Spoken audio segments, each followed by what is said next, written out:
semuanya, perkenalkan nama saya Rima Ayu Aslamiyah, biasa disapa Rima. Saya merupakan mahasiswa dari program studi Pendidikan Sosiologi Antropologi FKIP UNS. Saya dari angkatan 2020. Nah, pada pertemuan kali ini saya akan mengulas sedikit mengenai pekerjaan sosial. Untuk lebih lengkapnya, kita simak kisah berikut ini ya.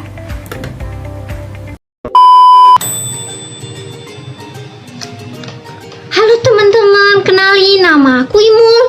Aku adik tingkatnya Mbak Rima loh. Jangan bilang-bilang ke Mbak Rima ya kalau aku nongol di videonya. Nanti dia marah-marah. Kita ketemu lagi nanti. Dadah. Loh, Imul?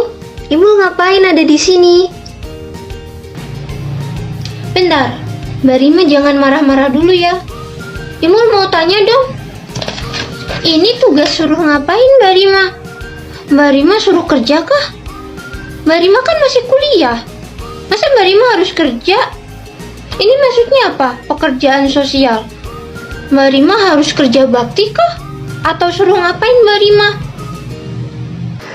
Oh gitu, bukan gitu Imul. Jadi gini, menurut beberapa ahli seperti Allen Pencus sama Annie Minalian, itu mereka mengkategorikan bahwasannya pekerjaan sosial adalah sebuah tindakan atau perilaku yang melibatkan interaksi antar individu, kelompok, dan lingkungan sosialnya dengan harapan bisa melakukan tugas-tugas dalam kehidupannya.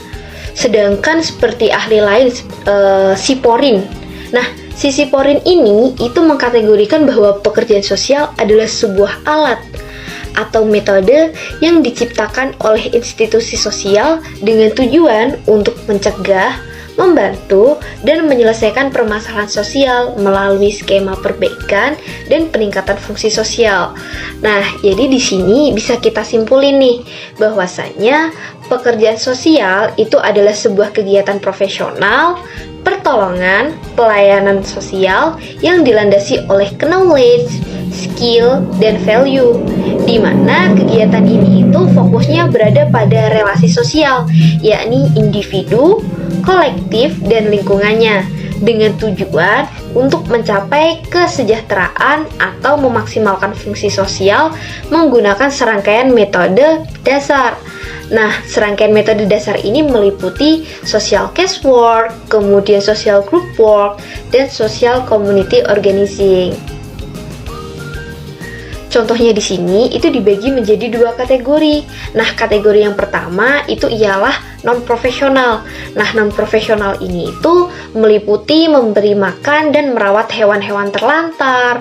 Intinya makhluk hidup lah, entah itu kucing maupun anjing dan sebagainya. Kemudian yang kedua itu bisa membantu merawat orang tua di panti jompo, atau mungkin membantu kakek-kakek atau nenek-nenek yang berjualan di pasar. Nah, sedangkan untuk ranah profesional sendiri itu dibagi kayak tim SAR, kemudian dokter hewan, pemadam kebakaran, apapun itu yang berada di bawah naungan institusi sosial atau sebuah lembaga. Itu baru pekerjaan sosial profesional. Nah, pekerjaan sosial yang Mbak Rima lakukan di sini itu berada di ranah profesional, di mana Mbak Rima dinaungi oleh sebuah lembaga di kampus. Di sini, sasaran pekerjaan sosial yang Mbak Rima lakukan adalah mahasiswa UNS yang terkendala finansial untuk berkuliah. Di sini Mbak Rima dan tim itu bekerja sama untuk mengupayakan sebuah solusi bagi teman-teman yang terkendala finansial untuk tetap melanjutkan perkuliahannya.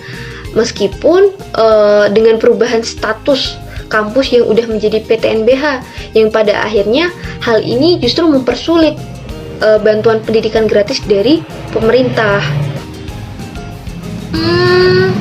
Kenapa Mbak Rima yang harus bantuin teman-teman yang kesusahan bayar kuliah? Terus gimana cara Mbak Rima bantuin teman-temannya? Mbak Rima kan belum kerja. Mbak Rima kan nggak punya uang. Terus bantuinnya gimana? Terus hubungannya sama kampus yang udah jadi PTNBH kenapa?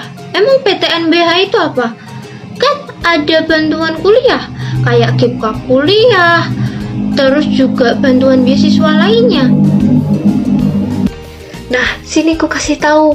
Jadi, PTNBH atau perguruan tinggi negeri berbadan hukum itu merupakan sebuah konsep penyelenggaraan perguruan tinggi negeri dengan otonom yang lebih luas. Maksudnya ialah dengan otonom penuh, suatu perguruan tinggi negeri itu bisa secara mandiri mengelola rumah tangganya sendiri sesuai dengan tujuan kampus itu.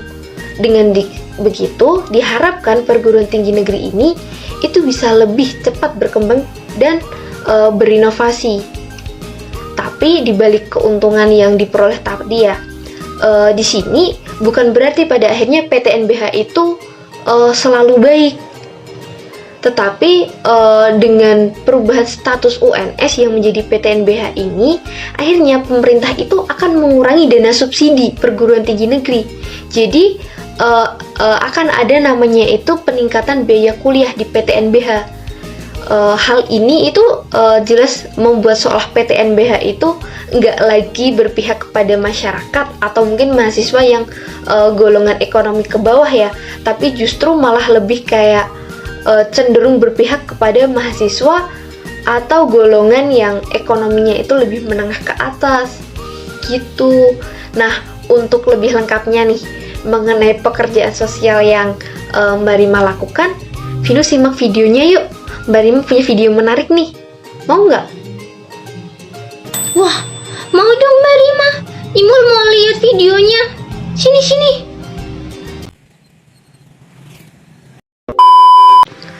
Dalam keberjalanan kuliah, tentu tidak selalu dapat berjalan dengan lancar.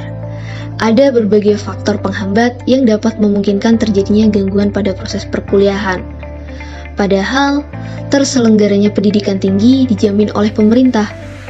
Adanya perubahan kebijakan-kebijakan kampus sewaktu-waktu dan dapat menjadi salah satu penghambat keberjalanan kuliah bagi mahasiswa tertentu.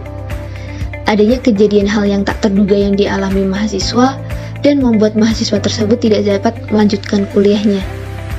Informasi-informasi yang harusnya tersampaikan kepada seluruh mahasiswa, fasilitas-fasilitas yang diberikan kampus belum memenuhi standar yang sesuai ditetapkan dalam BSNP, tidak meratanya fasilitas yang disediakan kampus, dan dapat mempengaruhi berjalannya kuliah praktik maupun teoretik. Tersampainya aspirasi-aspirasi mahasiswa terkait keberlangsungan perkuliahan kepada pihak kampus, serta pengupayaan advokasi terhadap mahasiswa untuk bisa tetap menjalankan perkuliahan. Untuk itu, advokasi dan kesejahteraan mahasiswa hadir sebagai perantara serta fasilitator untuk mahasiswa yang membutuhkan bantuan dan advokasi terkait berlangsungnya perkuliahan, agar tetap dapat berjalan aktivitas belajar mengajar dengan baik tanpa adanya ancaman untuk berhenti kuliah. Advokasi dan kesejahteraan mahasiswa merupakan sebuah organisasi disebut dengan kementerian yang berada di bawah Kemenkoan Kemahasiswaan dalam naungan BEM, yakni Badan Eksekutif Mahasiswa UNS. Kementerian ini hadir untuk menjawab segala permasalahan seputar advokasi dan kesejahteraan mahasiswa di Universitas 11 Maret. Dalam keberjalanannya, kementerian ini memiliki struktur yang jelas, yakni dipimpin oleh menteri, wakil menteri, dan direktoral jenderal atau dirjen. Dalam kementerian ini dibagi menjadi dua kedirjenan, yakni Kedirjenan Advokasi dan Kedirjenan Kesejahteraan. Di sini, Kementerian Advokasi dan Kesejahteraan Mahasiswa, khususnya di Kedirjenan Kesejahteraan Mahasiswa, hadir untuk melakukan pengawalan dan memberikan bantuan solusi bagi mahasiswa yang mengalami kendala finansial dan terancam putus kuliah dengan skema pemberian beasiswa maupun pinjaman melalui turun tangan sukong kuliah dan pengawalan dana UKT SBI.